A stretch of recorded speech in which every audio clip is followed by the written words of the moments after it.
There we are.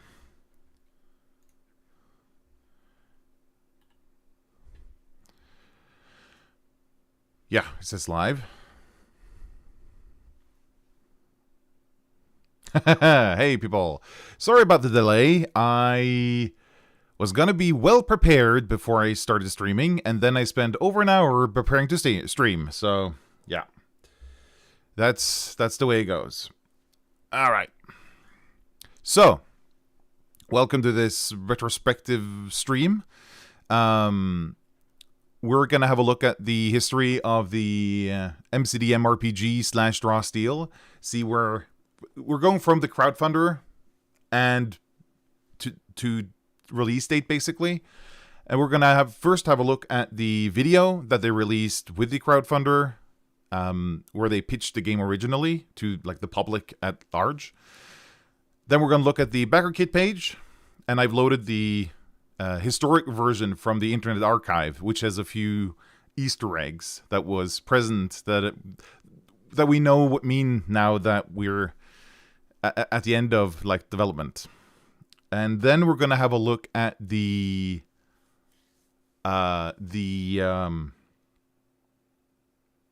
earliest version of the MCDM RPG rule set that I have, which is version 0.019, I think, which is the first version of the game that I playtested, or where I participated in a playtest.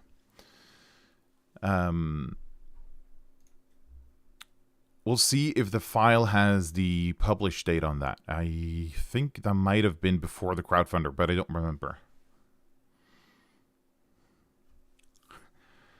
Matush is going to going to sleep. Yeah, understandable in your time zone.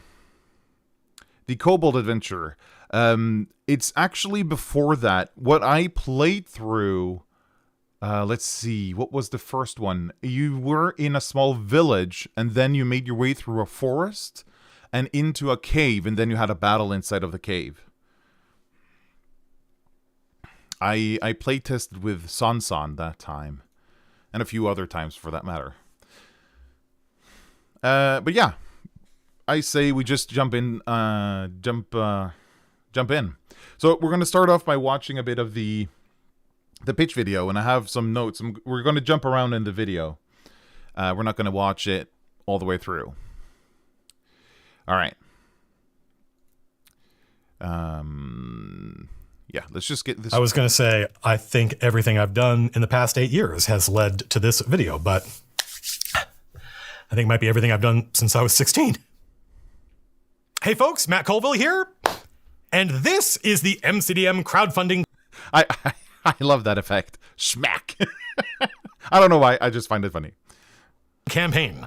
We are raising money for the new RPG we're working on, so this video might be long.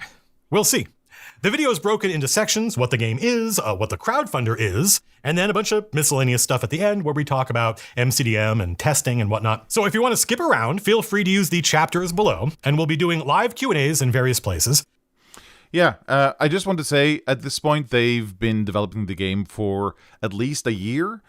The OGL thing debacle was just like the catalyst that shifted their focus from D&D stuff over to the RPG stuff. And once they were done with Flea Mortals in the middle of 2023, they shifted their focus in August from D&D stuff to go full-time on the RPG.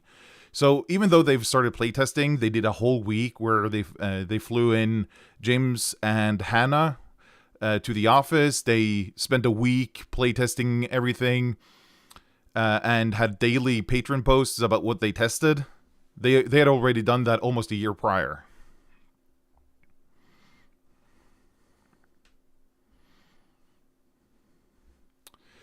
Let's skip a bit, not very far ahead. Here we go. Our reputation, there's definitely enough information in this video for you to make an informed decision about whether you want to back it right now.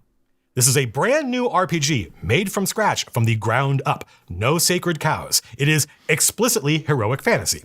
If you are currently playing a heroic fantasy game, we think we can give you a better experience.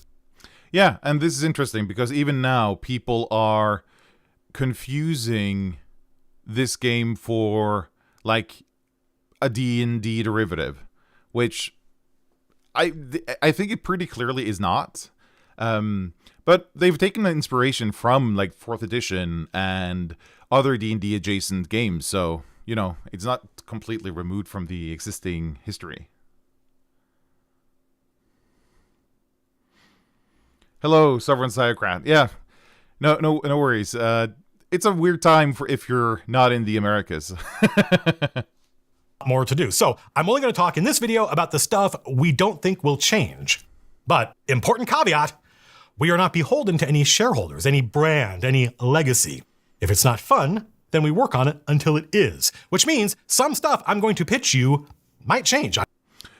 There's a lot of stuff that's going to change from this. I don't think it will, but it might. We start with the core design and we polish and iterate until it is solid and fun, and then we work outward toward the edge, adding more rules for more fiddly stuff.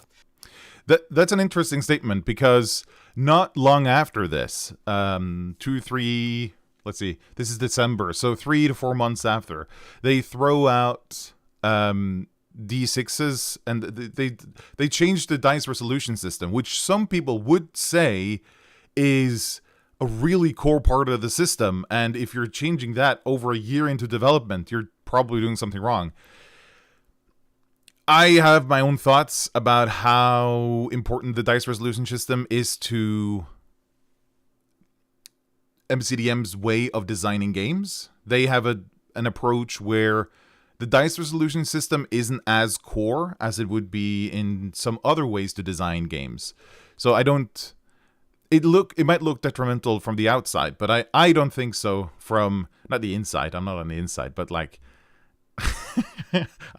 I'm at the window looking in like a sicko from the meme. Let's jump ahead a bit. We're going to look at 345 there-ish. Cinematic fantasy keywords. But right now, I'm going to tell you how the game works. It's a 2d6 game. On your turn, you can move and attack. And yes, you can move some, attack, and then finish moving. When you attack, you roll 2d6, add a modifier for one of your stats, and that is your damage. Your damage roll is your attack. Yeah, so you roll 2d6, add some numbers, and that's your damage. That pretty quickly became apparent to be very boring in combat when everything, you, the other heroes, and the monsters all did 2d6 damage. And when you add the pyramid of probability, where 7 is the most likely outcome, it becomes very samey. Roll, you cannot miss. Every round, you are making progress. But so are the bad guys. And the only questions are, did you make a lot of progress this round or little? Are you making more progress than the bad guys or less? Is your teamwork better? Are your tactics better? Yeah, and this is a good pitch. I think the you're not going to miss thing is being pushed too much. I don't think it makes people focus on the wrong thing, and I have a whole like rant about how there are better ways to express how this game is different. That doesn't necessarily include you never miss, because that makes people think, oh, so it's like you always what they hear is you're always going to crit, which is not okay. I'm not gonna go into it, but I have a whole thing. I probably have to write it down somewhere to get it out of the system. I think people also think that's how tests work as well, but those you can fail. Oh, that's true. That's probably true that they conflate the two. That's a good point, Ironical. Rice want to hear the rant. You know what? I fear that at some point I'm just gonna write it down and just record it and put it on YouTube, or I'm not gonna besmirch the podcast with my rant. All right. Moving on to 0445. Characters have knockback resistance. Combat in this game is way more dynamic than the game you're probably used to. It's a lot more like an action movie.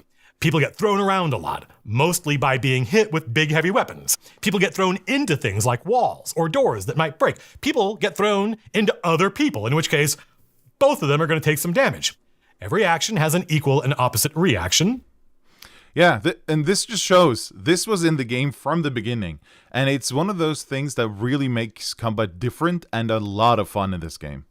So I think it's fun to see how the game is already, you already recognize the game, but there are, like, the core dice mechanic is going to be switched out. But that's what I mean, that they had all this stuff that they wanted to do, and they just needed to find the best way to implement those ideas. So how which dice you roll and how you use them is kind of irrelevant when you have a very specific idea for what you want to achieve, which is not how every game is designed.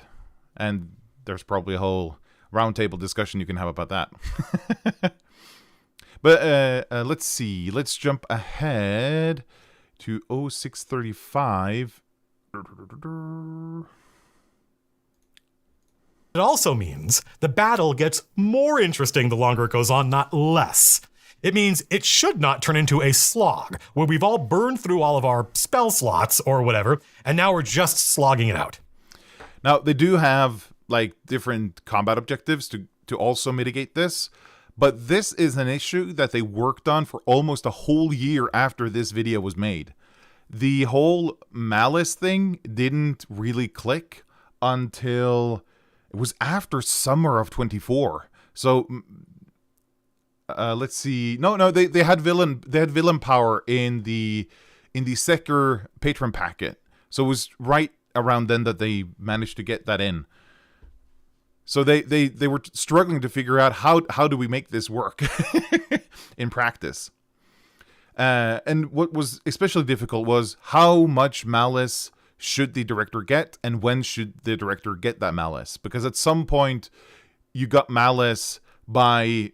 The director got malice when you killed monsters, but that created a weird incentive for the players to not kill the monsters, because when you kill them, you grant the director more power, and that's not really what you want. That's not in your interest.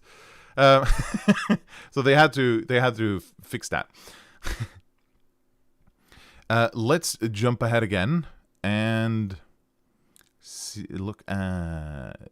Here we go. Initiative works. There are rules for determining which side goes first, the heroes or the monsters. If the heroes go first, the players decide which hero takes their turn. When that player is done, a monster takes their turn. Or, maybe like a squad of monsters. It depends on how buff the monsters are. So already the initiative system is in. At this point, it is not decided by a D10 roll. You roll the hero side and the director each roll a D6, and whichever get higher gets to go first. And if you roll the same number, you re-roll until you don't roll the same number. I mean, it works, but it's a lot easier to just make the heroes roll a D10, and if they roll a 6 or higher. That's a much more streamlined way to do it. Right, Cameron's got to go, but I'll watch this on my commute tomorrow. Nice. Thank you for coming by. The next thing I wanted to highlight was at 0933. Let's see. Hesitation is weakness. Yeah. Lets them spend insight to take their turn immediately after another hero goes, and that is very powerful and fun. The Shadow was our first home run class, where everybody who played the very first prototype loved it, and that was very useful to us because it meant we had a benchmark, something to shoot for, make all of these as fun as this. Well, speaking of fun as, the Fury is our shirtless, himbo, big axe warrior class, like a barbarian or a berserker, but we think Fury is a cooler name. They think Fury is a cooler name.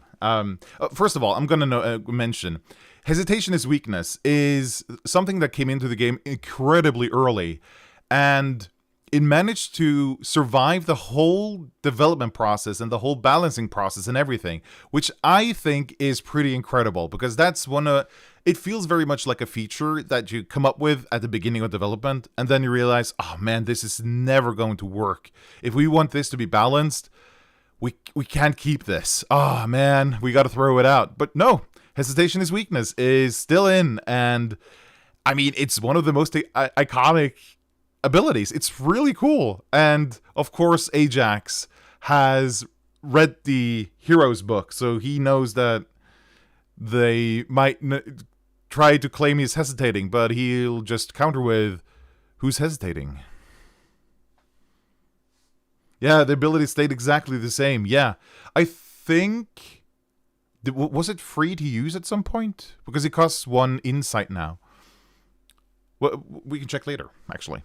Another thing that I want to mention, they've picked the name Fury for the Fury class, which they change at some point to Reaver, because the heroic resource of the Fury was also called Fury.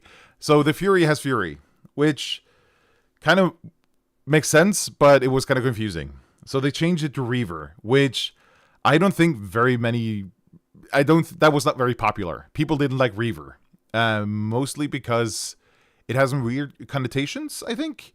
The inspiration was Conan the Barbarian. To me, the main reference is the Reavers from Firefly, which is a weird reference, or a weird way to connect it.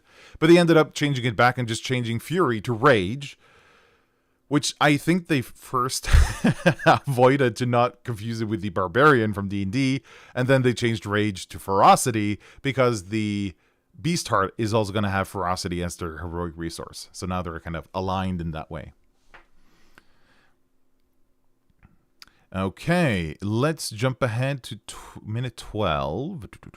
Here we go. James named it, and I thought, oh, I like that. I play this class in your 5e game. He's talking about the conduit at this point. Talent manages strain, and it is a negative resource. He's talking about the talent. It debuffs you, but those debuffs don't affect your ability. Oh, I like that. I instantly knew it was our priest class as soon as I saw the name. Okay, now he's talking about the conduit. Conduits have 2 resources, Wrath and Virtue. This was such a cool concept in theory. you had Virtue and Wrath, which kind of was like good things and bad things. But it turns out it was really, like, incredibly hard to actually work in a good way in the game. The testers never liked it. They liked the idea, but it never actually worked. And they tried for such a long time to make it work, and then it was just, nah, you know what? This is never going to work. We're just going to have to rip it out and do a single heroic resource. It was, actually, hesitation is weakness used to be cost 3. Right, okay, yeah. But it was down to 1. Oh, that... I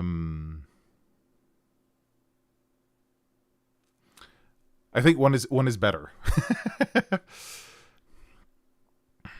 Then we're gonna jump ahead to 1305. And this is the point YouTube decided. Make more cool stuff for you, so we hope we get to bring all these classes to you. For instance, I would be really surprised if the Beast Heart isn't in the Heroes book. It's not in the Heroes book, Matt. I'm sorry to tell you, but you needed to figure out, retainers first. We already made that class once. Yeah. It was one of the first classes we prototyped for this game. You have to remember, I might swing by this at a later point, but this is also, at the time, they were thinking, well, we're going to develop this game, and we have some ideas for how we want to do monsters, but if everything else fails, we'll just use Flea Mortals. We've spent so much time making this book of monsters, we'll just reuse that one. We'll just tweak the stat blocks to make them work in our new game, and that'll be our monster book. Oh, how naive we were back then. Got a whole video you can watch if you want to see how it works.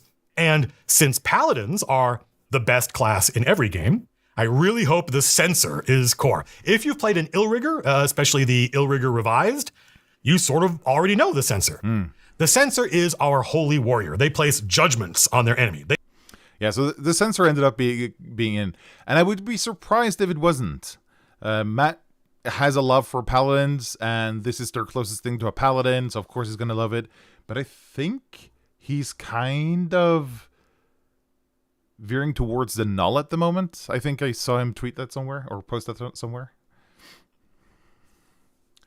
Actually, I think they tried nerfing it to 3 and then rolled it back. What? A lot of heroic resources had to be brought in line because them being so different was causing problems. Yeah, they tried each class having very different heroic resources, which was difficult, and they also had a system where you would gain heroic resources when you did kind of your class's thing, which is cool. And it kind of survived with the off-turn heroic resource generation that they have now, the triggered generation. But that was the kind of the only way to do it before, which created a lot of problems. For example, it was really hard for the Shadow at some point to gain what was then called, I think, Insight? Focus? Their heroic resource when they battled solos, because they partly needed monsters to die, and solos very famously are alone in a combat against the heroes. Let's see. We're also going to jump forward to 1430. Typed the Summoner. The Summoner is our Necromancer class. We think there will be other Summoner subclasses that summon other things, like fairies or little elementals, but the Necromancer is the fantasy driving this design. And even though we haven't prototyped it yet, we believe in it very strongly. And they still do, but it was not in the core. There has never been, to my certain knowledge, a TTRPG that really delivers on the Necromancer fantasy. And we may discover that there are good reasons for that. But we have the minion design from Flea Mortals. Hugely popular. We think minions are the solution to the Necromancer problem. It's that simple. We think the Summoner summons a bunch of little squishies that individually are no big deal. It's that simple. Only just. The Summoner was in the running alongside the Talent to be in the core book at some point, but they decided against it because they needed minions to be figured out for Draw Steel before they wanted to make the Summoner. So the Talent went out in the end. I didn't remember him talking about Beastard and Necromancers in the announcement video. Yeah, this is some of the stuff that they really wanted into the game, but you know, they had certain systems and stuff they had to design before they could add this. We're going to jump ahead again to 1545. Cool magic stuff. I said high level. This is a good place to mention that we think max level is 10th level. Yeah. You should level up once per adventure, where an adventure is like 32 to 64 pages. We think if you play this game every week for like a year and a half, give or take, you should hit max level. This is interesting because they're still on this, that it's 10th level and adventures should be fairly short, not like campaign books like WotC does. And 18 months of play means that you'll level up about every other month, which is also well, it's about the same. I think somewhere in the D&D rules, it says you should probably level up every 6th session, given that they're about 3 to 4 hours, I think. So, about the same. Next up, we're going to jump ahead to 18. Here we go. For adventures. So one core part of the rules already working, super important to the feel of the game, is victories. Every time you beat an encounter, and this includes things like negotiations, you gain a victory. And every character has a couple of modifiers they can use once per encounter based on how many victories they have. So, like the Fury has these 2 buffs they can give themselves called Victorious Anger, where you can either do more damage or gain more movement based on how many victories you've earned. So instead of having the table that shows you when you have this much ferocity, you'll get these additional features for the Fury, it said, if you have 2 victories, you unlock this new thing, which is an interesting idea, but I like how it's more flexible now and you don't have to wait 3 combats to get some of the cooler stuff. Each class has these, and since, as long as you keep pushing forward, you keep earning victories, that means your hero is getting more epic the longer they press on, right? It's that same experience in the encounter, where you get more and more of your resource, except at the adventure level. Yeah.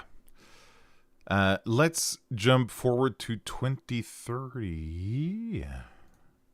Okay, I said no more rules talk, but we got to talk about one more thing. Negotiation. Matt has believed very strongly in negotiations since they started working on the game. If you know me, you know character, motivation, role-playing, diplomacy are big parts of every fantasy game I run, and the fiction I write. It's why our first products were all about politics. Well, this is important. We don't want to make the things you're already doing more complex. I want to give people more cool stuff to do. So, in our game, if you want to convince... He's going to explain a bit about negotiation rules. They work really similarly to what they do today, but at this point, I think there were 3 stats you had to juggle. And the negotiation system went through a lot of iterations before they kind of landed where it is now. And I'm very happy with where they ended up. But I remember thinking, wow, negotiations are rough, but I really like the idea. I like what they're thinking, but they haven't nailed it yet. And I think they pretty much got us. I think they did the best version of what they wanted in the final game, to be honest. And I see people talking about it, and some people bouncing off it, some people really liking it. I think it's easy to misunderstand, and I have a whole thing about this too. God, I just need to make more videos, apparently. Let's jump ahead again, and yeah. This was just a fun little thing that I noticed when watching this video back now. You want their interest to go up, and they must have... He's talking about negotiation still. Have some interest, otherwise, why are they talking to you? So interest goes to 0, negotiation over, probably time to draw steel. What? You have to remember, at this point, I think they knew what the game was going to be named. Well, maybe not when recording this video, actually. But they were really close. He mentioned at some point that they have a list of names that they're looking at. A short list of names. And they decided on the name in like late 2023. So he might have known that the game was going to be called Draw Steel at this point. And he at least knew that it was a possible name. We certainly wouldn't be opposed to more videos and make more videos. Well, another Ryan and Ironical. If I only had the time. Between making the podcast episodes and working on Stall, who has the time? I'm trying to live my life on the side too. Let's see. That was a Draw Steel, and 2610 is kind of interesting considering what we know now. Let's go here. So, I don't think we need a director's guide. Yeah, it's just talked about they're going to make the Heroes and Monsters book, and there's no need for a separate Monsters guide, Dungeon Master guide, because they want to move the magic items into the player's book so that players can look at the items and see like, oh shit, I want that one. Director, where do we find this one? I want to go on an adventure and find that item. I think something like an Encounter Builder's Guidebook might be useful, but it would mostly be a book full of examples. Yep. More NPCs with all the negotiation stuff built in. Scenarios like the ones in Where Evil Lives. Just a ton of content, not just advice, ready to drop into your game. Oh, so yeah, like small dungeon delves maybe, and as you mentioned, NPCs, maybe some test examples for all the skills in the game, and what else? What's the oh yeah, maybe what's the last thing? Crap. Anyway, this is the encounter book that they're gonna crowdfund later this year and hopefully release next year sometime. That sounds like a crazy idea. Somebody should make that. Yeah. Let's jump ahead to 30. Where do we go? 3035. White on white. Oh man, I just realized I almost wore the same shirt as Matt today. Coins are a good way for folks to show and keep track of who has already taken their turn. Visually, very easy to do. And you get a custom set of dice appropriate to our game, which means a couple of D6s, some D4s for boons and banes, and then one or more D8s for the impact dice. Yeah, so at this point, the game used very different dice. D6s, of course. The D4s were for boon and banes.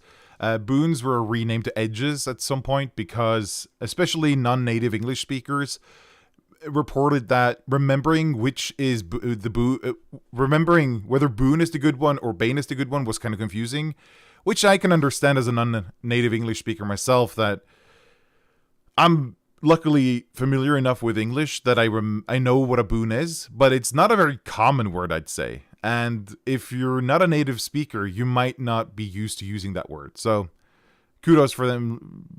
Yeah, you missed the alliteration. Yeah. And I've seen others comment on that too. But I'm kind of happy that they decided to go for accessibility over alliteration, though. Yeah, you get it. Yeah. If we do a good job. Oh yeah, the impact dice. Thank you for reminding me, Iron Monocle. Yes, they had the impact dice, which were kind of like they had a cosmic die at some point, which was a D8 you could roll that was kind of represented the chaos of the timescape and the cosmos. Turns out that's really difficult to balance when you just add a D8 in somewhere. And it was pretty random. It never was in a public playtest. It might have been for the test coordinators, maybe, or the contract testers, but it was never accessible to a lot of people. And they pretty quickly figured out that it wasn't really a good way to implement that, and I think Matt still kind of misses it. You won't even... Good night, Mateusz. Kudos for sticking with me this long. Need to know which one is the D8. It'll be the red one. We're working with Cook and Becker, whom you may not know, but they've made tons of limited editions for other games, and it's just insane we get to work with them on this. Yeah, they ended up making the Ajax edition, which is about announced in the video. But we are going to jump ahead. 32, 38. Let's jump ahead. About here? Right now, we are still in very early testing. Mm-hmm. We have prototypes of level 1 heroes and monsters, and that's it.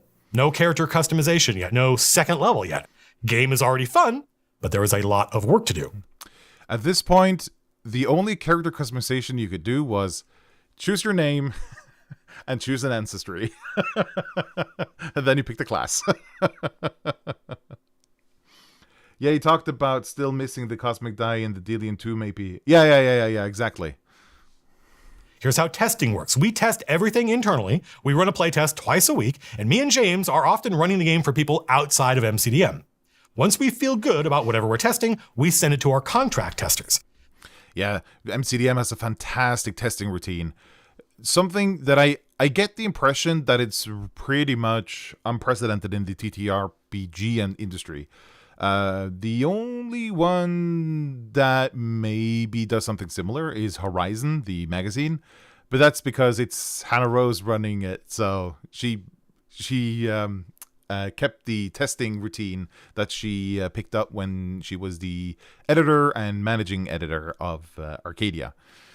And if you want to know more about that, go back to the previous interview on Goblin Points where I had Hannah on and she talked a bit about their testing routine for Horizon, which is an awesome magazine. If you liked Arcadia, Horizon is the spiritual successor to Arcadia.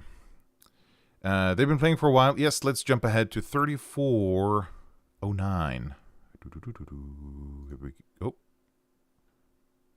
So, with Flea Mortals, we switched things up. We waited, radio silence, until a batch of monsters was basically done, and we gave them to the backers in what we called packets. They loved that. No dev diary on Flea Mortals, just silence until there was something polished to play. That's how this is going to work. Huge improvement on the old way. So patrons get to see all the stuff we threw out. Backers get the polished product. But thanks to the Patreon, we have a pretty big group of beta testers. Yeah.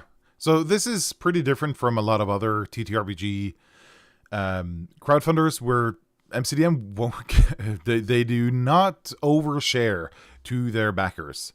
To a lot of people's chagrin, I've gathered when looking around the interwebs. But I just, like a few hours ago, saw someone post on Blue Sky that they'd completely forgotten they backed Raw Steel, and suddenly yesterday they got the email, and they're like, oh shit, yeah, this is done. Which is exactly how I back things. I'm like, I've given you the money, just make it done. The only thing that I've actually paid attention to is Raw Steel. I backed like Southeast Asian RPG, and at some point I think they changed owner or developers, or there was some drama. I don't know. I just saw someone posting about it. I'm like, oh yeah, I remember. I backed that thing. I have no idea how they're how it's going. I just know that I haven't gotten the game yet. Let's see. The last thing we're going to have a look at is, and this is the spike in the viewer thingy. So the small like graph that shows up on top of this, or not graph, what's it called? Well, yeah, the small thing on top of the progress bar is how much this part of the video has been watched, and this is the most watched part of the video, except for the end. So. We're going to jump to 3710, approximately. Will exist, just that we are going to spend the money on one. Yeah, so he's talking about they have stretch goals, and they're not going to guarantee that any of the stretch goals are actually going to exist. They are just going to spend money trying to create them, and then we'll see if it actually pans out. But it's already working. The codex. Here's a screen grab. Yeah. Here's another one. We already found someone. Actually, they found us. They built a working prototype, and after they demoed it for us, we gave them our rules, and 3 days later, we got a new demo, and it was 2d6, and they had already implemented the shadow. It was amazing. Yeah, he's talking about DM Hub, developing the first versions of the codex. And what can I say? They are incredible. I've played a bit with Denivarius, the lead developer on the codex, and I can't say anything else than that they're fantastic people. And the codex is looking really nice already. It's in alpha, and it's looking really good. I play in it almost weekly, and the progress is fantastic. It's unlike any other VTT experience. That's the best thing I can say about it. The codex is coming along quite well. Yeah. Hey, the power roll. Okay, a little. Well, it's just you and me here. When's the next video coming out? Huh? Anyway, that's all I wanted to do in the video. Let's head over to the BackerKit page. As you can see, this is from the Wayback Machine, which is the Internet Archives feature where they take snapshots of web pages from the past, so you can look at what a page looked like. So this is from December 8th. This is from December 8th in 2023. The campaign has been live since December 7th.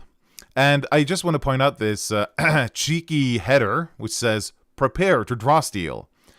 And when the name of the game was announced, they changed the header to prepare for draw steel. That's, what's the zoom here? 133.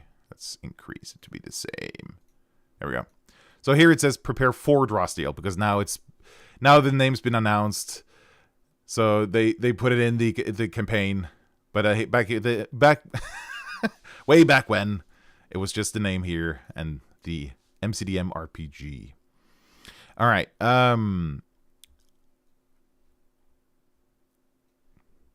They made a pitch for the game. Let's scroll. Yeah, first of all, they just say, we've made tons of stuff before. Trust us, we know what this is. We know how to make stuff. And then they pitched a game. It's a fancy RPG. You start at level 1, already a hero, maybe even locally famous. You meet in a tavern or start in the middle of the action. This is the Decaying Tomb. This is the Fall of Black Bottom. These link to YouTube videos. These are 2 running the game videos for exactly these 2 kinds of things. The MCDM makes building adventures and fighting monsters fun, and they want to deliver on being a heroic fantasy game in a way that a lot of other games haven't been able to. Power roll, I've got some new equipment and I'm working on it right now. Nice! I'm sorry for calling you out, but it's really nice to see that you're thinking about making more. It's been almost a year, hasn't it? I pay attention. Already, they are pretty honest about what this game is not. This has survived all the way into the actual release of Heroes, and almost every review I see of the game mention that it's so nice that this game just says it straight out that, 1, this is what we are, this is not what we're not, and they always get like a lot of praise for shouting out other games that might be interesting instead. Like, if you want a dungeon crawler, go play Shadow Dark. If you want something a bit more narrative focused, go try Daggerheart. If you want to play like cosmic horror or like a horror thing, go play Call of Cthulhu. If you want something that's a bit more humorous, play Paranoia. You know, you don't have to pretend that other games don't exist. We've been around the block. We've seen other games. Let's see. This is before the name of the announcement I've noted.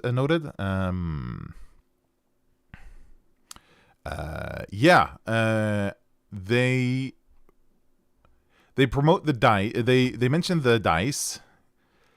2d6 plus a handful of d4s and d8s. And that's how much damage you do. Your attack roll is your damage roll. You cannot miss. They've always harped a bit on this. I think I get why they do this, but I think it's the wrong focus. It's kind of the same thing as when people ask, how long does combat take? And the reason they ask that is because we don't have because the community doesn't have a language. The TTRPG community doesn't have a language for discussing how long or how boring combat is. So you assume that, okay, long combats is less fun because combats are actually not that much fun. But it's very people know that stuff that's boring take a longer time. Some movies can't be over quickly enough, and some movies are over way too fast. And that's true for combat too, but we don't really have that kind of language for TTRPG combats. At least we didn't. But I hope maybe Drawsteel can maybe change that.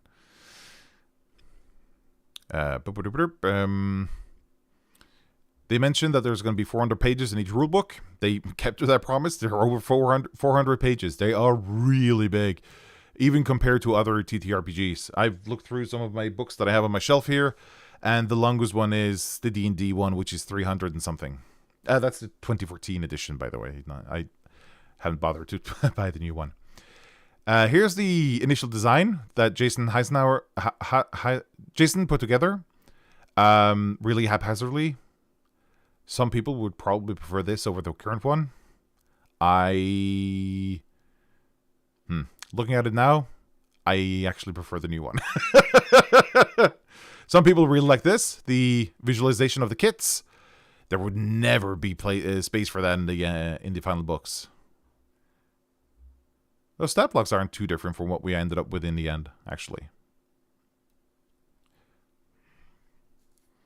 The design changed a little. They were pretty honest about this in somewhere around here. These are like not final product. This is not.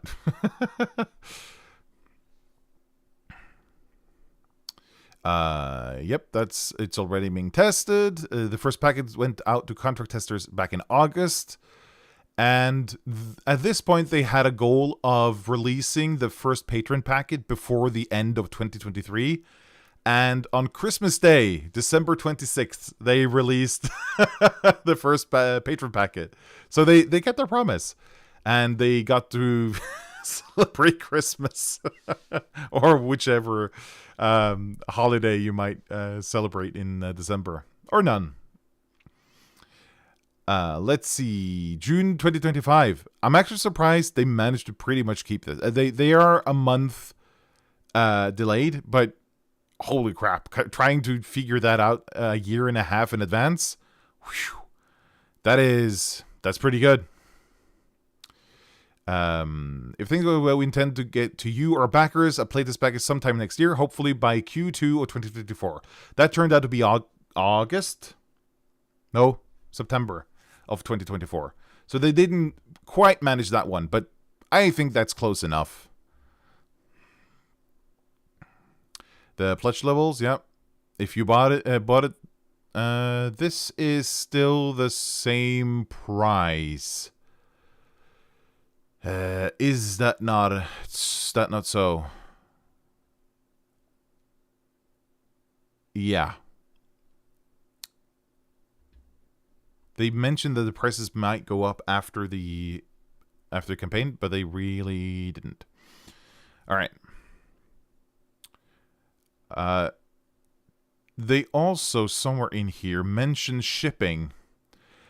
This campaign was post Kingdoms and Warfare, which turned into a fustercluck when it came to shipping, because of the pandemic and because of the ship that went sideways in the not the Panama Canal, the Suez Canal. Shipping went haywire for a while, and a lot of people had their books delayed. A lot of people ended up having to pay a lot more because shipping costs went through the roof from because they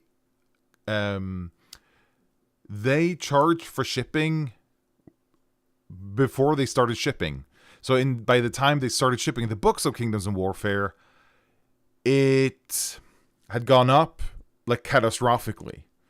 So they took most of that themselves, if I remember correctly. I remember Matt mentioning that they spent a lot of the crowdfunding on just covering the cost of extra shipping to a lot of people. Like we're talking hundreds and thousands of dollars kind of sums.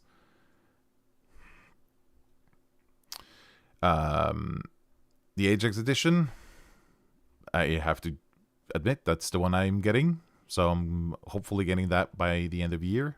Maybe not. At this point, they're also working with MapCrow. I don't know if that's still the case. It might not be, but MapCrow / Kyle Latino did draw some maps for them. You might know MapCrow from YouTube. He used to draw a lot of maps, believe it or not. I don't think he's posting videos anymore. Or he might be on a break or something. Yeah, they're talking about shipping, and yeah, they're going to charge for shipping when they're actually going to ship you the stuff to hopefully get the best price. Oh, in Kingdoms and Warfare, they also had the printing issue where one of the pages had like the text, it was shifted off the page. That was also a whole thing. Yeah, no one remembers that now. But it was a whole thing back then.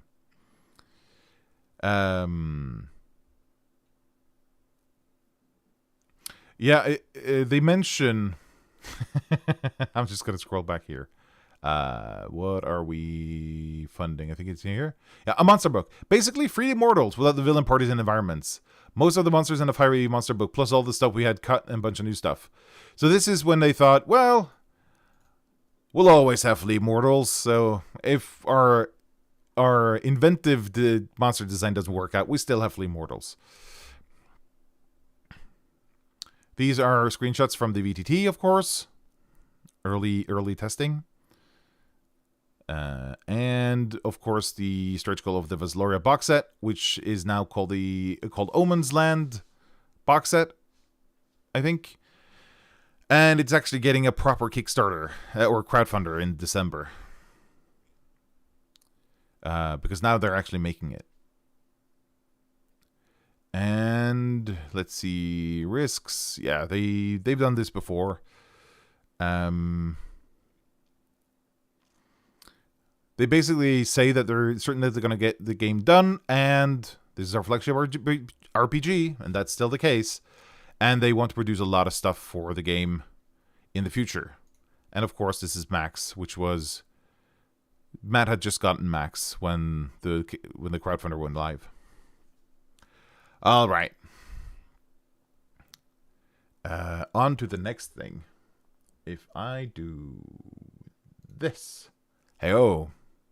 This is version. Oh, it's version 0.019,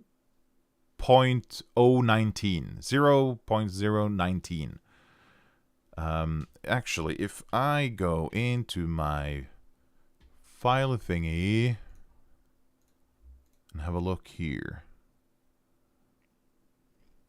The file claims to be created on October 11th, 2023. So this is probably the first playtest that I participated in sometime in October, probably. Latter half of October. So this is version 19 of the game. And I've gone through this PDF and highlighted the stuff that I want to cover.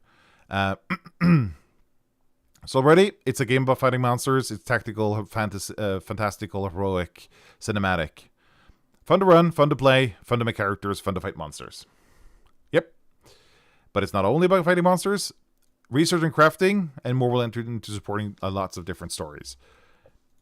I'm so happy that research and crafting ended up being a thing in the game. And I'm actually quite happy with where they ended. It's not too complicated, but it's interesting enough that you kind of want to engage with it when you have a respite. Really good design. As I know, there are many typos in session here because this hasn't been edited yet, and nothing will be until much later.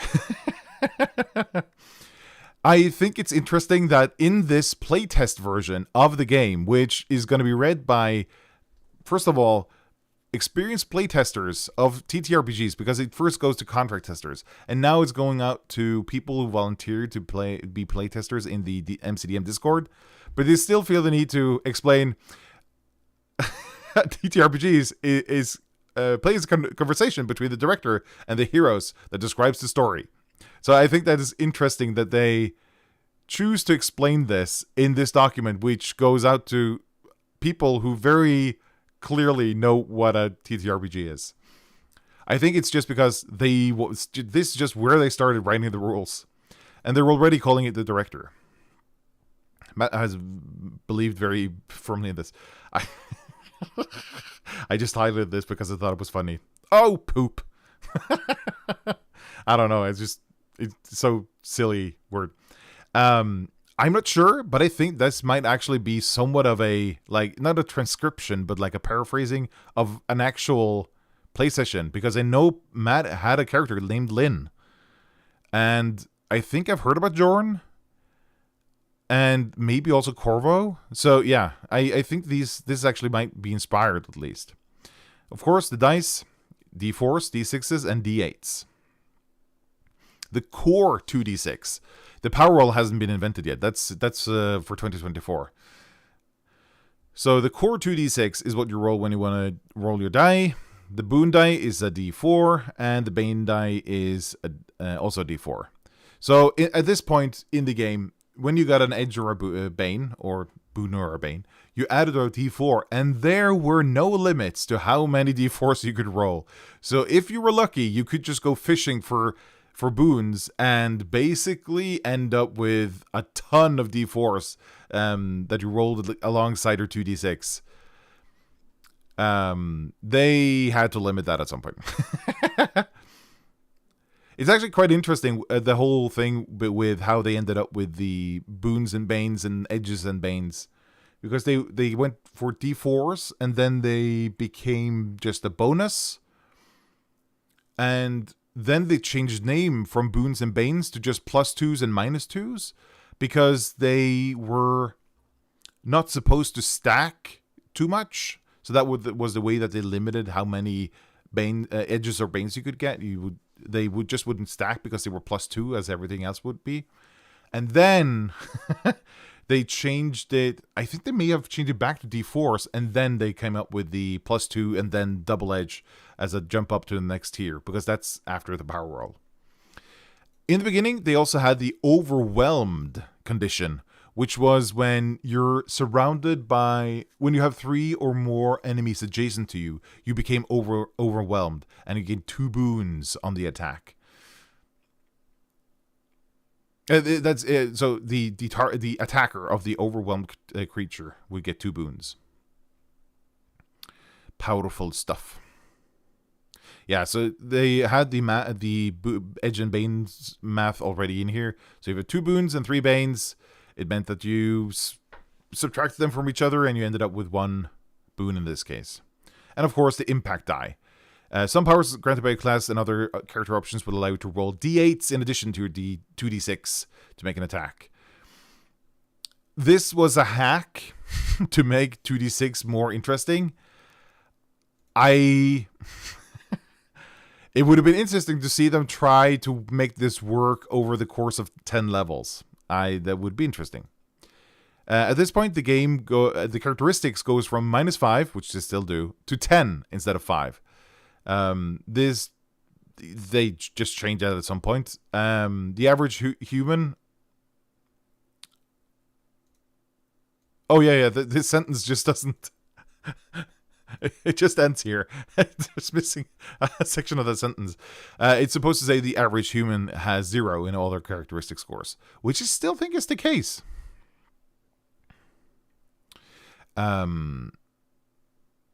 Yeah, and at this point, you also had defenses. So each characteristic had a defense score, which protected you from damage. So when you attacked someone, it could say that you either attacked their armor, or one of their defenses, and you subtracted the armor or one of the defenses from the rolled damage. We're going to see a bit more of that later. There are, at this point, 6 characteristics in the game: might, agility, and endurance, and they are abbreviated with 3 letters. So there's might, agility, endurance, and then the mental ones: reason, intuition, and presence.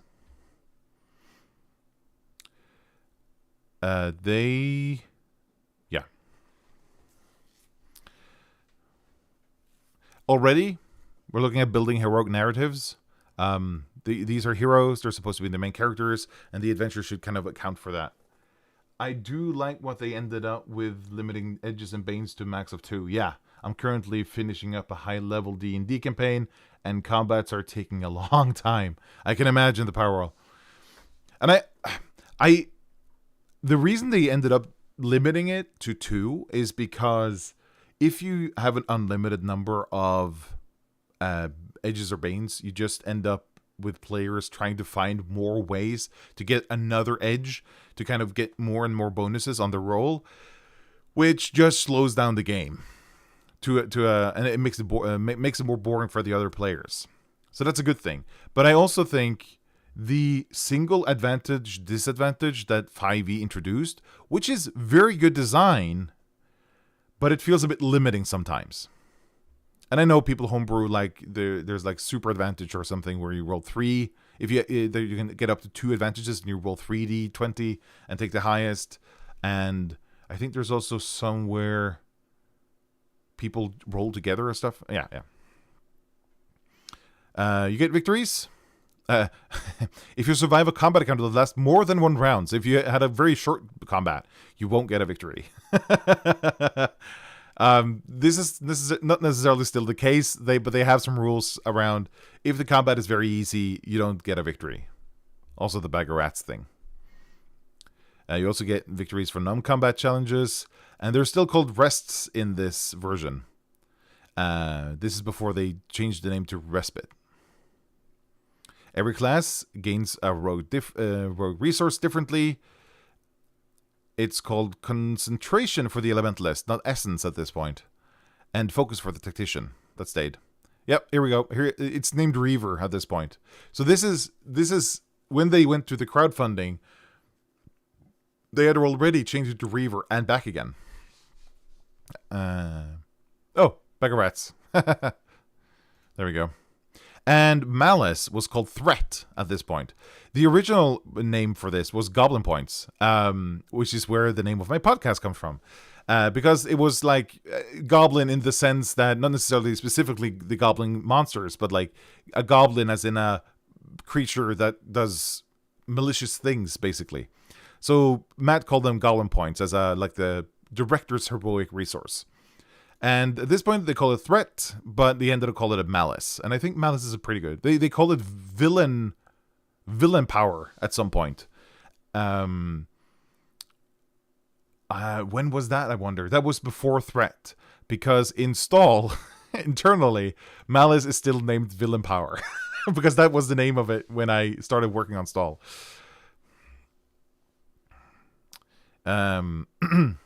Yeah, so when time passes, the director gains threat.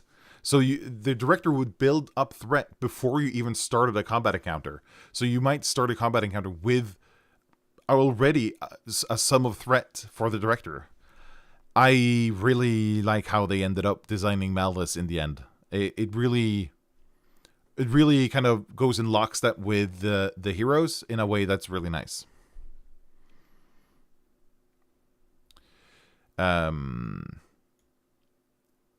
Yeah, if the heroes are misbehaving, the director can give themselves an extra threat. You did a bad thing. I'm going to take one of these now. And the threat is reduced to 0 at the end of an adventure, not at the end of combat. So the director could build this up between combats all the time, which is interesting. And it does even carry over from combat to combat. So you could basically hoard it in a way that's unhealthy, I'd say. Recoveries are in. I think it's called health at this point. Yeah, you restore health with your healing value. What's interesting, though, is that it's a recover action. So you use what's now called the main action to do a recovery. You spend one of your recoveries. They changed that to be a maneuver to make it less punishing to heal yourself. And I think that's better. They did the right thing.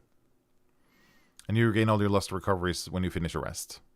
At this point, resting is only 12 hours. And I think you need to go to a safe place, but it's only 12 hours at this point. And I distinctly remember thinking, that's too short. And then they expanded it to 24 hours, and I thought, that's still too short, but I think it's okay now. They've convinced me. How to make a test. Roll 2d6 and add your character score. The director chooses a target number at this point. So this is basically their DEC. And Matt chose target number because, according to himself in the pitch video, that's the number that a lot of RPGs used in the 1990s, early 2000s. And he liked that name better than difficulty class, DC. So target number it is.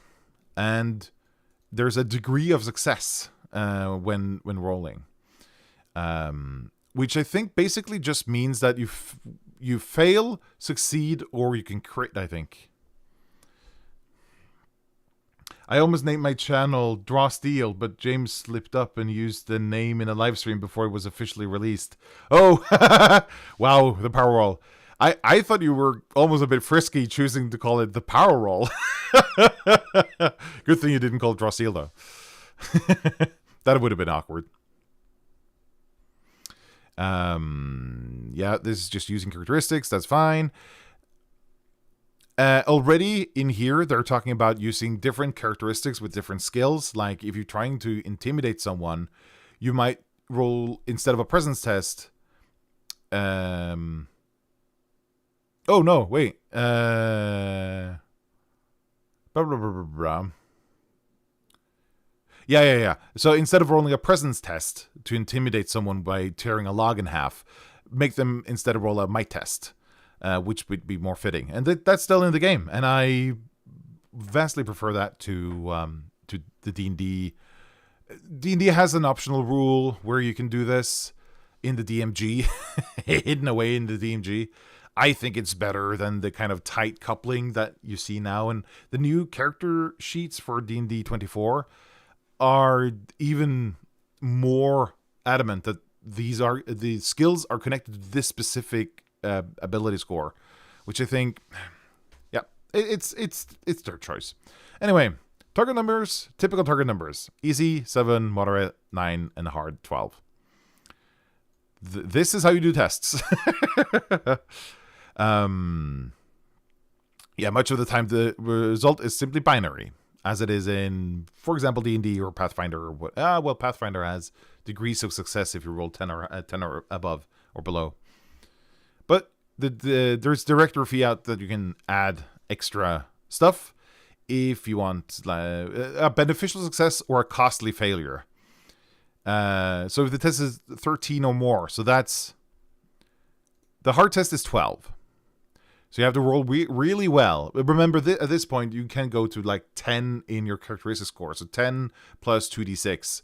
So this is you're guaranteed a hard test if you have a 10. I don't think heroes could go to 10. I think they only went to 5, and maybe some of the monsters were able to go to 10 at this point.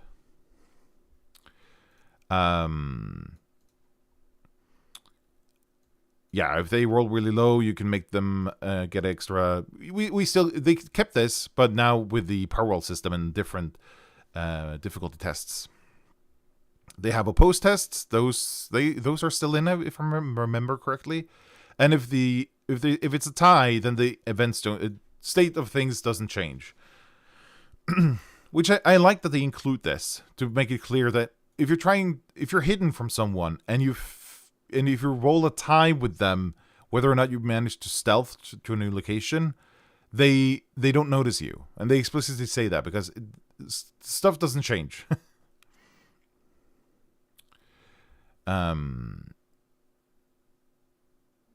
Oh right. Skills give different bonuses depending on which level you were. So a level 6 hero, their skills became +2.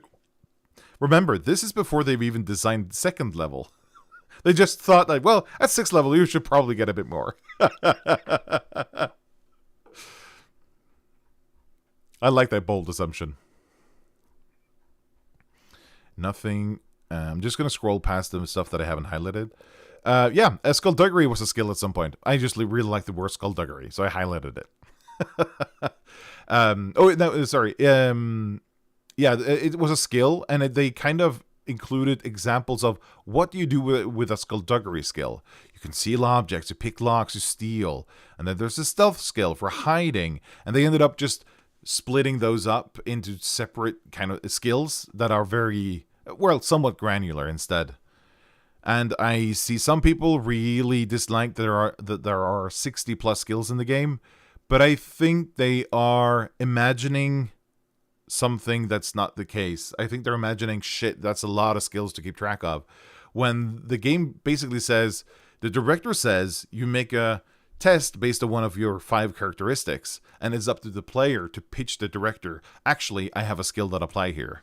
So the director, in theory, doesn't need to know all the skills, because it's up to the player to be imaginative and figure out, wait a second, I can actually use alert for this, even though it is a might test. And they had vigor. That's a skill, which is using your body in a strenuous way. Bend or break, lift, knock over, throw objects. Throw object was a maneuver. They had group tests where your whole group rolls, and they just had a table that just shows here's the individual target number, which is just the same as it were for individual tests, and then just multiply by the number of heroes.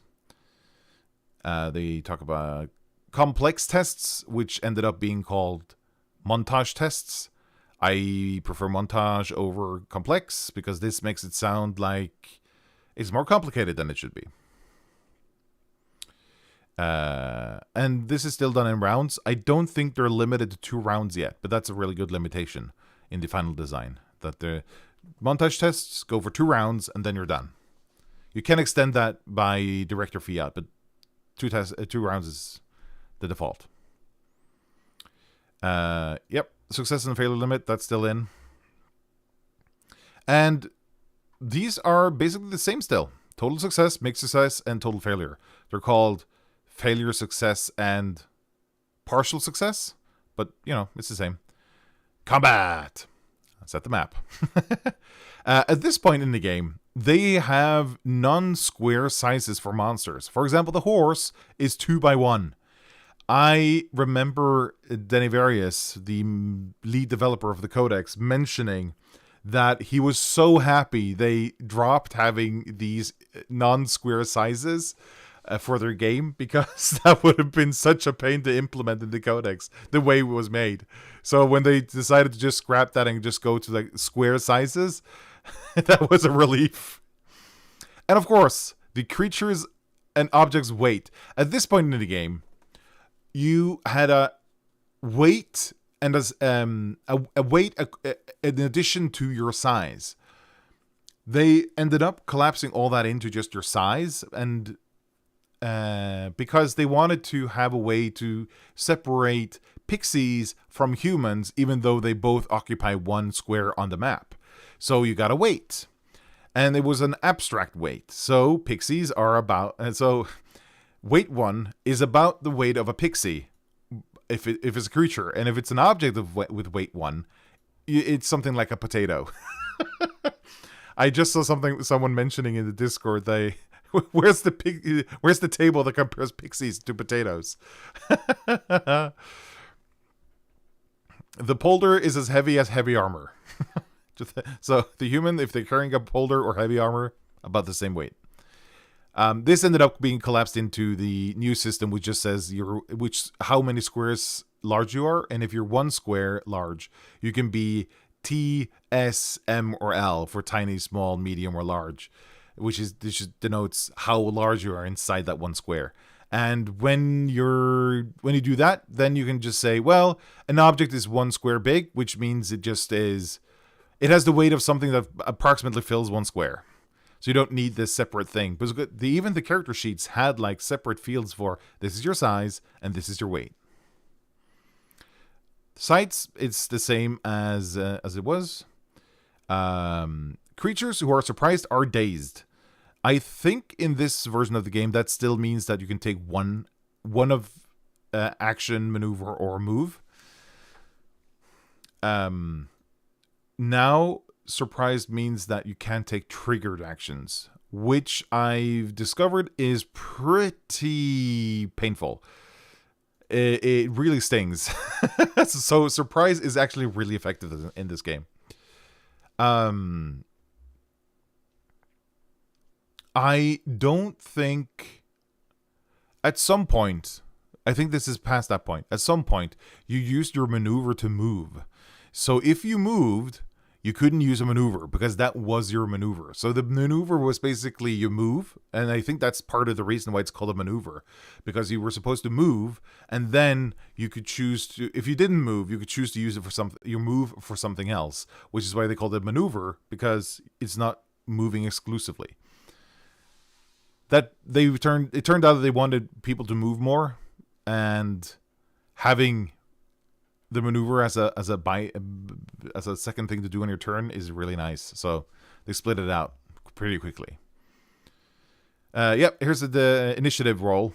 Both sides roll 1d6, compare numbers, and if it's a tie, keep rolling. Yeah, the other side chooses the creature to act. That's the same as now. That was in really early, and I really love that initiative system. It is a bit awkward in the beginning, especially with new groups, but when you start playing with a regular group, it is no problem at all. And it is easier to resolve this around the table in person than it is online. Of course it is. That's who should act next is not obvious if it's not obvious, and this causes some debate. That's fine. Arguing what we should do next is classic role playing. This is a really important lesson that I needed to learn as a director myself, is that when the players are arguing amongst themselves about what they should do, not like fighting with each other, but arguing what's our best next move, that is them playing. As a director, sit back, relax, just watch them do their thing, maybe prepare the next thing that you're supposed to do, and when they say something you like, challenge them on what they're saying, because that makes them think about it more, and then they'll do that thing. So you can kind of lead them where you want them. Yeah, they mentioned that in tests so far, this has gone pretty well. But people were really skeptical, and some people still are. I think Daggerheart kind of fixed this problem for Draw Steel, because I get the impression that Daggerheart's initiative system is still kind of controversial, and when you then see Draw Steel's initiative system, it feels much more straightforward. So thank you, Daggerheart, for taking that, taking the brunt of that complaint. Yeah, the argument timer. If they can't decide who goes next, just give them 30 seconds, or the directors decides. And they even include the turn division initiative. So just roll for it then. People were really struggling with just being free to choose who goes next. Draw Steel's turn order works the same as Lancer, which is the game I was playing when this was released. I felt right at home. Okay, another Ryan, yeah. Is it exactly the same? No, I'm thinking of some other game. Sorry, yeah. I actually haven't read Lancer or played it. Yeah, you take a maneuver and an action on your turn. You have triggered actions, some free actions, and you have some actionless abilities. You still technically have these, but they're not called that. It just specifies that there's no action. Not exactly in Lancer. The players always go first, but it's the same otherwise. Okay. Oh yeah, I've heard that that Lancer players go first. Oh, no. Move maneuver. Yep, it's still in here. So movement is still a maneuver. And you start with 8 movement. But it's reduced by your armor. At this point in the game, there's still equipment. Kits haven't been invented yet. And all squares are adjacent to your character, cost 1 movement to move into. There's no Pythagorean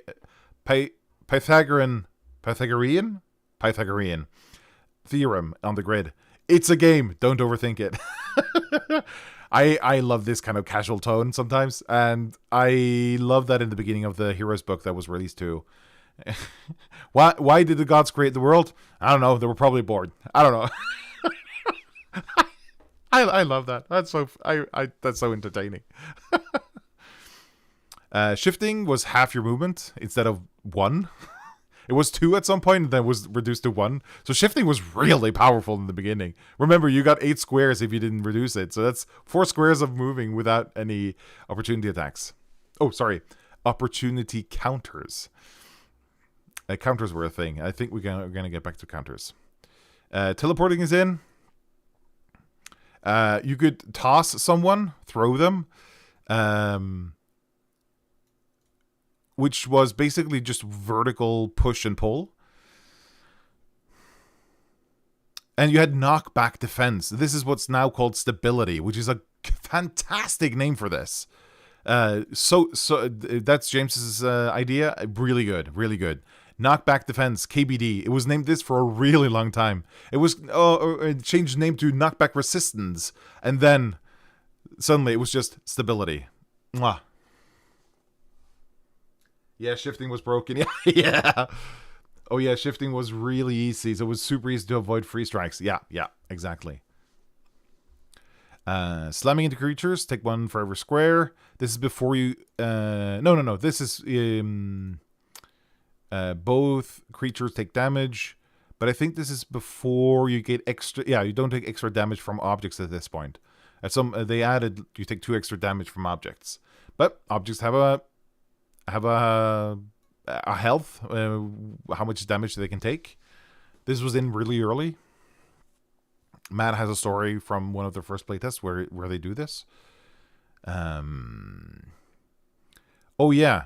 When you're not dazed or prone and force moved into a fall or into terrain that automatically damages you, such as an acid pool or lava, you can fall prone in a square adjacent to the fall or damaging terrain and stop moving. This was so controversial because you could basically avoid taking damage from falling because you could always choose to just fall prone next to whatever ledge you were on. And they had a couple of iterations of this, and then they I don't remember what they were trying to solve with this design, but they ended up figuring out a different way to do it. Oh, I think it was they had problem with people pushing people being pushed off of ledges too easy. It was too easy, so I think they tried to fix it with this design, and it didn't feel good, honestly. It was in one of the playtests I were in. It was really, really difficult to get people to fall down of the ledge on the map. Attacks and slides a target made with bludgeoning weapons. That also pushes them. So your attack would slide a target, and then if you used a bludgeoning weapon, that weapon would push them. That was one of the features of all bludgeoning weapons. So you could combine different kinds of forced movement. It was a wild time. Action is like a punch. Your maneuver is like a throw. You can assist an ally within 5 squares. So you had like remote assistance always, which was really nice as a way to spend your maneuver on something. Yeah, there's like the target number hide. Hiding in combat is always weird, and the final rules are still a bit hard to parse how it should work. To my mind, it kind of works how it does in the real world, but it's really hard to explain that in text. This is called knockback now. The knockover. You make a might vigor test. So at this point, the game kind of wants you to associate certain skill they suggest skills and characteristics together in the tests. They don't do that anymore. Pushes in as a maneuver. Oh, that's knockback. Knockover is just making them prone, maybe. Yeah. Okay. There's grapple rules, and this is and you can force move someone, and their knockback defense increases and everything. You had the charge that was already in, that's still in. But they're called basic attacks at this point instead of free strikes. They changed them from basic attacks to avoid confusion for new players thinking that basic attack is what you do on your turn, and then you might choose to use one of your more powerful attacks sometimes. But that's not what the design is. The design is you use your signature action, your signature ability, always, not your basic attack. So they changed them to free strikes, which I'm not sure that's a better name. Because they're not free.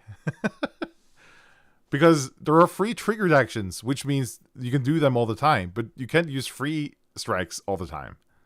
So, yeah. I don't know. I never liked that name either. I don't have a better one. So, when you take the defend action, you gain +3 bonus to all your defenses. This is a way to reduce the incoming damage. So you could end up with a null result, basically, from the monster side. Let's see.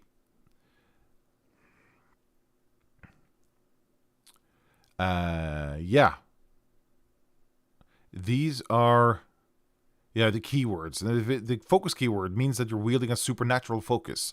So if you were a caster, you chose a focus, and the focus changed your it was basically what the kit does now, where you could change the range or damage or whatever. Let's see. Oh, this is a long PDF. Not really, it's 70 pages, but I should probably speed this up. I've been going for almost an hour and a half. Okay. Yeah, at this point there was also reach. So if you had like a weapon that said melee 3, your reach was 3. So your opportunity attacks didn't trigger until they were outside of your reach, I think, which was interesting. Yep, you roll 2d6 to damage, sometimes a d8. Each target then applies their defense to the attack. After applied defense, the target's health is reduced by the amount of damage they take. So you attack a certain defense and reduce the damage by that defense, and then you take damage. And if you reduce that damage to 0, so if a monster hit you for 3 and your defense was 4, or 3 for that matter, and you reduce that incoming damage to 0, you could do a counter where you did a basic attack back at the monster, which is interesting and an interesting design, but it leads to a lot of math at the table. You have to always kind of calculate whether or not you take damage, and then you have to figure out, I should do a free strike, a basic attack back, which just leads to a lot of back and forth between the director and the players. Some entries listed effect on damage. So if you didn't do any damage with your attack, the effect didn't happen either. So you're basically reintroducing the the null result, but in a different way. Instead of a die roll, you do a bit of math, and then you figure out whether you're hit or not. I'm sorry. We were young and naive. Let's just put it that way. Critical hits, 11 or 12. A bit more likely to roll an 11 or 12 than it is a 19 or 20. So crits were somewhat common at this point. And you get another action still.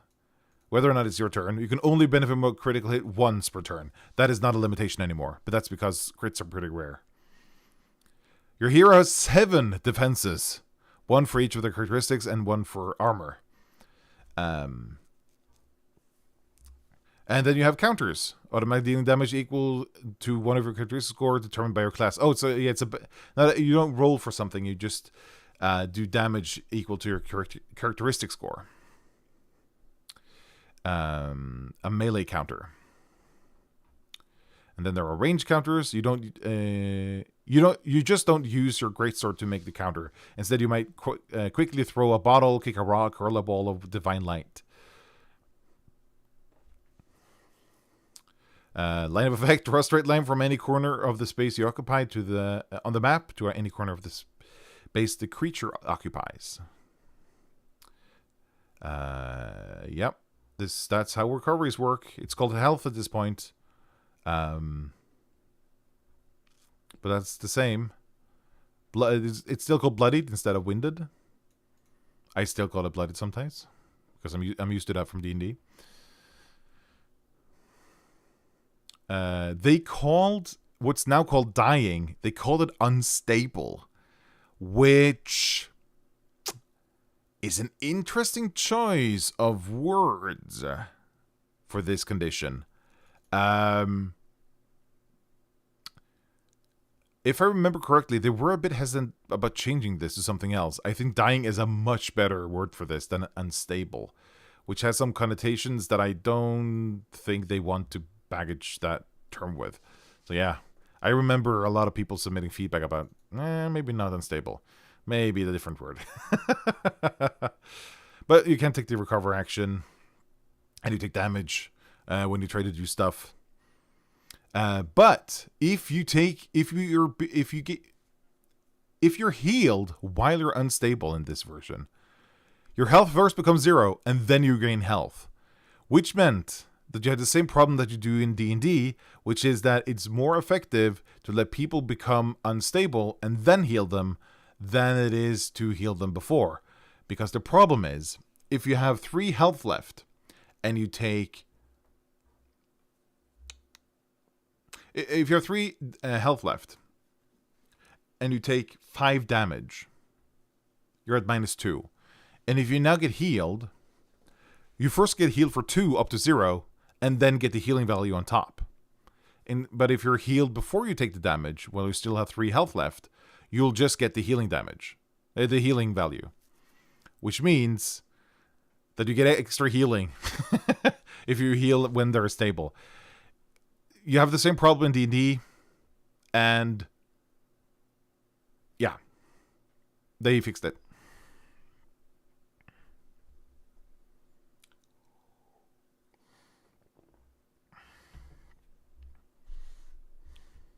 I believe that is actually the rule now.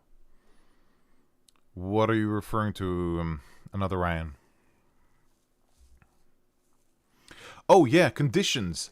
They had degree... What are they called? I don't remember.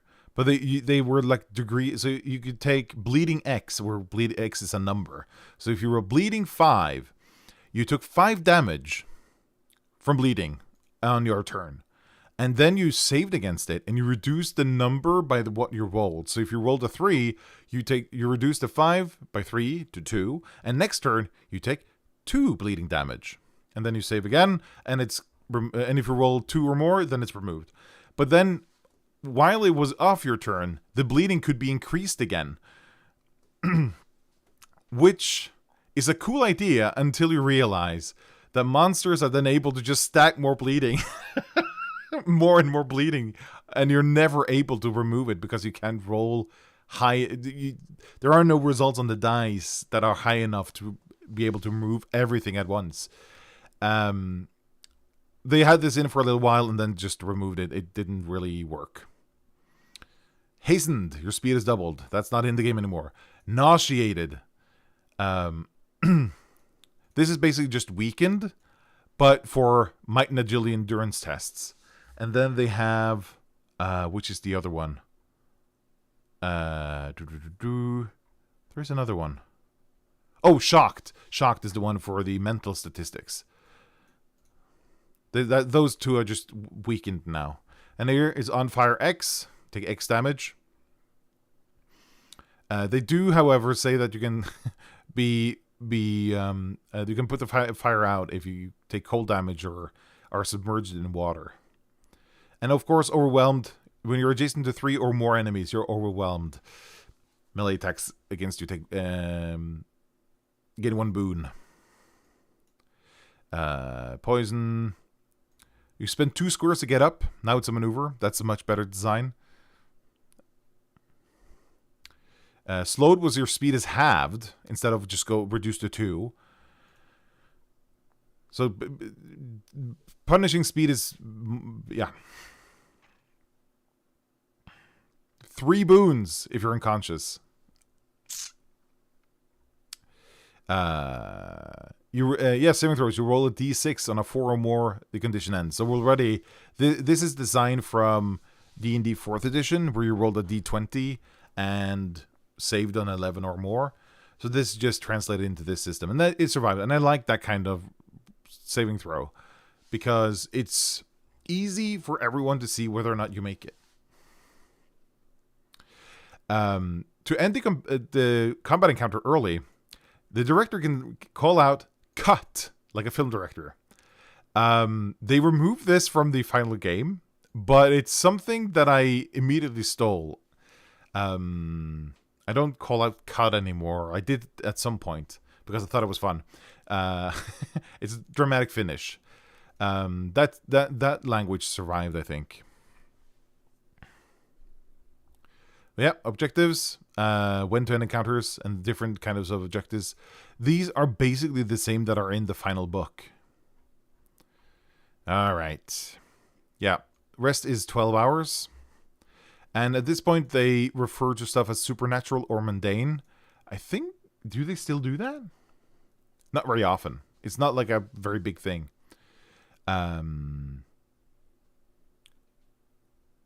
Yeah, you could persist abilities. That's exclusive to the Elementalist now. Negotiations are in, and you can convince them by killing them. Then the negotiations are over. It's a threat, not an argument or a negotiation. Yeah, negotiation is not a process that changes an NPC's character. That I think that's still in the rules, and it's really important that you can't change someone to be someone else through negotiating with them. They had reluctance at this point, right?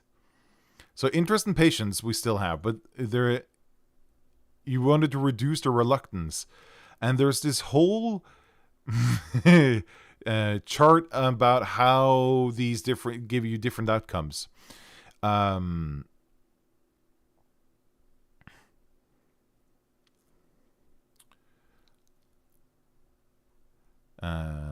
Yeah, and there were also rules for stopping combat and starting negotiations.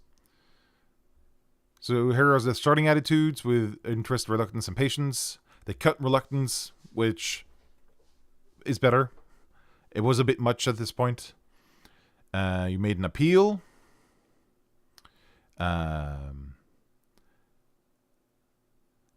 Yeah. So you had enticements, which were meant to reduce the reluctance and give you better outcomes. You made tests as now, and I think, yeah, here are the. So if the interest is 5 and the reluctance is 0, and then but it's 5, but interest is below 5 but higher than 0, and the reluctance is 0. And there are all these extra stuff that's been simplified to such a nice degree. But Queen Barknut makes her return in the rules, and there's an example negotiation where here are her motivations and her pitfalls. And the motivations were ethical and emotional. This is before they had like the 12 categories of pitfalls and negotiation, and pitfalls and motivations, which are just like generic across all NPCs. Here are the ancestries. This is before we had the point-based system.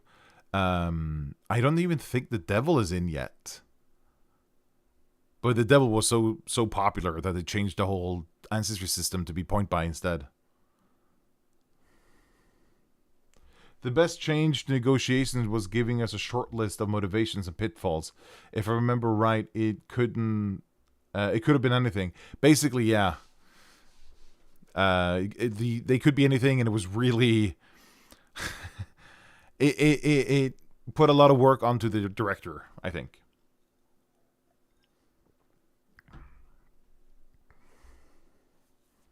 The orc could use a maneuver to take the recover action. That's powerful. Here's equipment. Here's how torches work. You don't have to track them, though. You had armor proficiencies, you had different armor types, which all added to your defense bonus.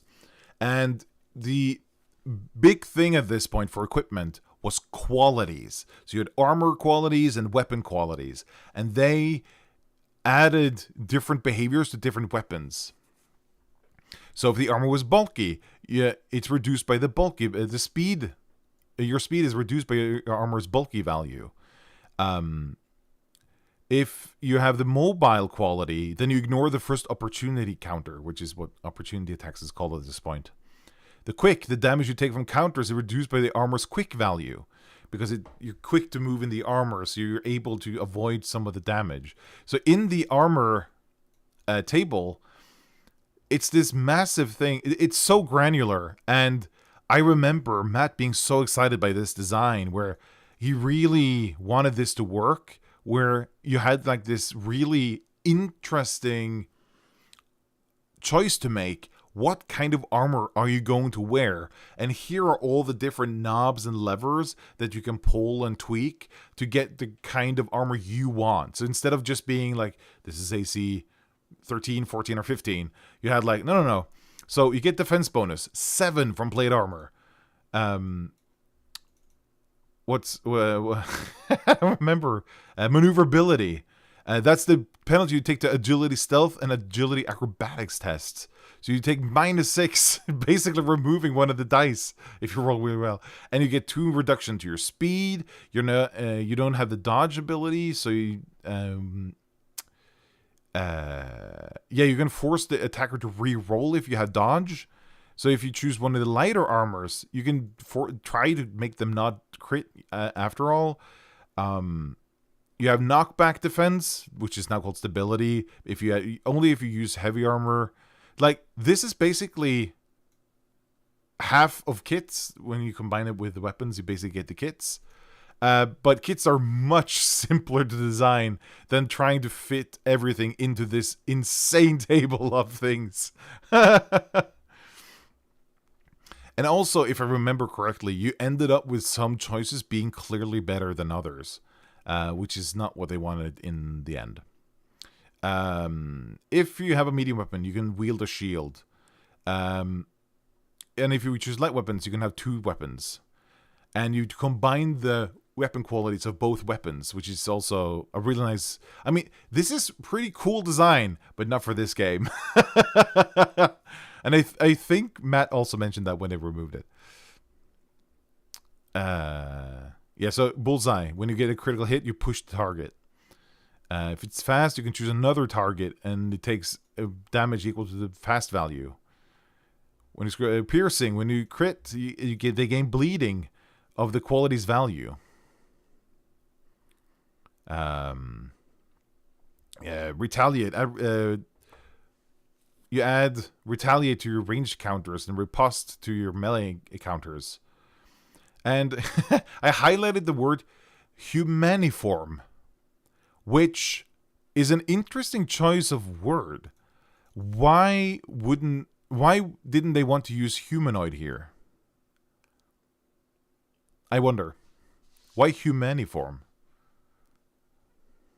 Interesting choice. Weighted. Spend your maneuver to gain 1 boon. Well balanced. Wield a light weapon in your other hand. So okay, here are some weapons. Like a hand axe. So there's brutal 1, fast 1, and Ragni, range 5. So you get range 5 with this. It's fast, which was fast. It is... You can choose another target to take extra damage. You're going to attack another target close to you. And brutal 1, which just adds 1 to the damage, I think. Yeah, increased damage. So this does 1 extra damage, and you can target 1 extra creature and has range 5.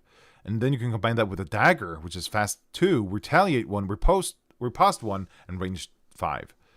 Then there's medium weapons with all these qualities, and there are heavy weapons. And it's so detailed. And focuses for heroes use supernatural forces like magic and psionics.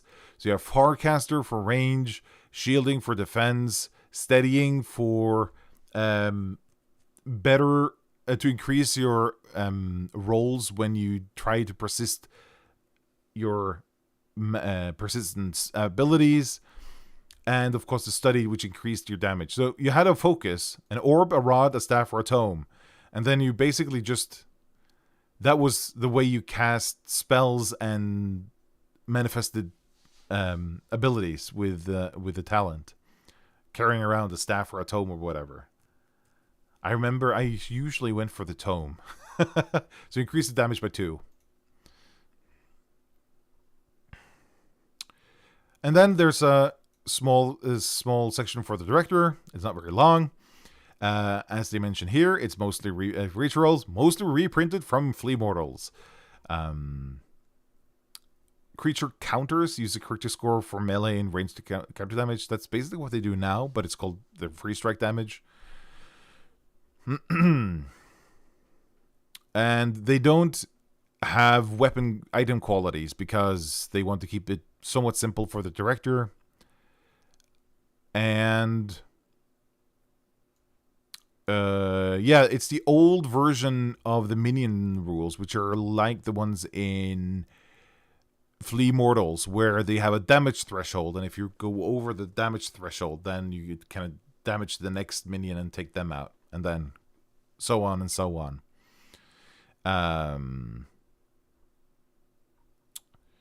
Minions can have boons or be overwhelmed, and then there are some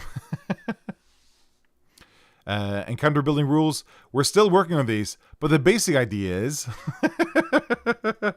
at least they're honest. Solos count as 6 creatures of their level. 6 minions count as 1. This is interesting because minions ended up being 8 as 1 and then 4 as 1. And that's the end of the rules. 69 pages. Nice. Of rules. Yeah. As a last thing, this is running long, but you know, I'm just gonna have a look at the conduit. Just to this is the character sheet that you got when you were playtesting. This is character creation. Choose an ancestry. That's all you do. We have a signature spell, Holy Lance. This is very familiar. Here's the damage: 2d6 plus intuition. And this is holy damage, and it's versus the agility of the monster. So whatever the monster's agility defense, you subtract that from this damage, and that's how much damage the monster takes. And if you do damage, you also get this. But if you don't do damage, then you don't get that. And they get a counter strike. No? They do a counter against you.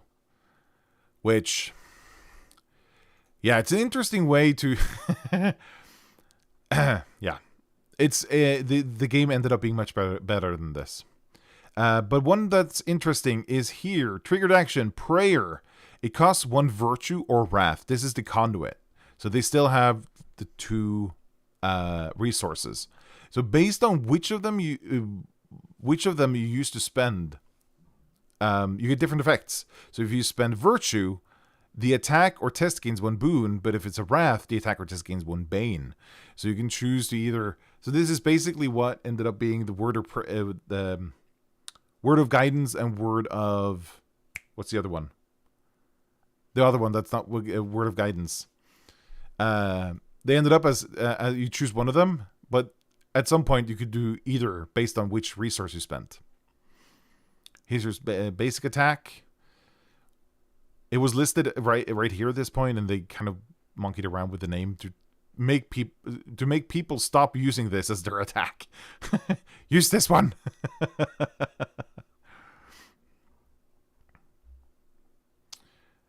Do they have any attacks with the impact die? No, it doesn't look like it. Let's just do like a quick search here. Impact. Oh, smite. When you make a weapon attack, spend 3 wrath to add 1 impact die to the attack.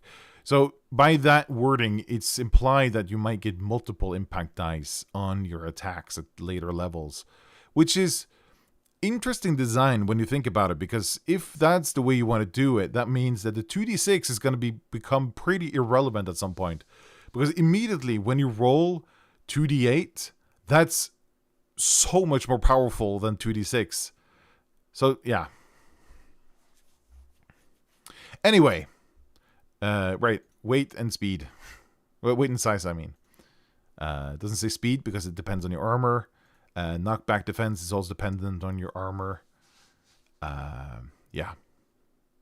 So when we playtested, you got to select your ancestry and your equipment. You're proficient with shields, all armor, all focuses, all weapons, except for the halberd, longbow, and shortbow. You start with a torch or a rope. A torch, a rope, and any weapons and armor and focuses you want. Wild. So granular. Kits are a fantastic design for equipment. It's mwah. Anyway, that's where the game was at 1.5 years ago. Almost 2 years ago, actually. Especially when it comes to these rules. And that's going to be the end of the stream.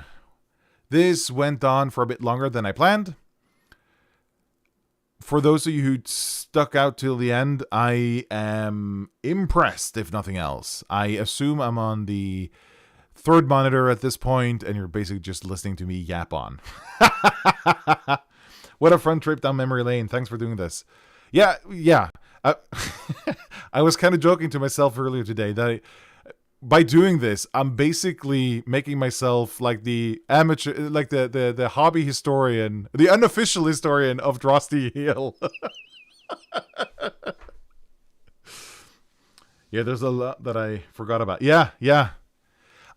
YouTube, but for some reason, suggested that I should watch the Crowdfunder video, like 3-4 weeks ago. And I started watching the first 10 minutes, and then I realized, wow, there's so much that I'd forgotten about this pitch. I should really do a video about this. And here we are. I'm glad I found this while we were live. Fantastic, the power roll. Yeah, I tried to put it out there, but, you know, I don't have a very big following, so I'm surprised that people showed up at all. But I'm very happy you did. So I from the bottom of my heart, I thank you. So fun, says the Dice Society. Thank you all for showing up. This was, yeah.